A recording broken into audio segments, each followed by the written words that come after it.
Ladies and gentlemen, welcome to another video. In this video, we're going to be talking about how to fix one of the most common problems that majority of people are facing at the moment. And it is how to fix YouTube Shorts not getting views. In this video, I'm going to be talking about a couple of tips that you can follow in order to go ahead and improvise your shorts on YouTube.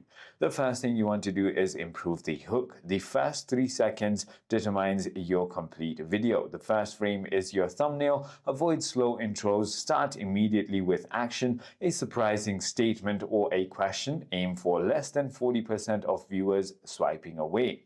Then you want to simply go ahead and optimize your retention and length. Keep the shorts between 15 to 35 seconds for the best discovery.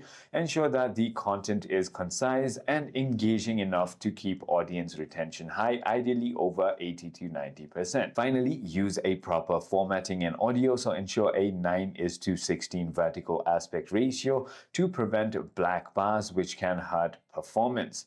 So I hope this video clarifies everything for you. If you have further more queries, feel free to comment down below and I'll see you on the next one.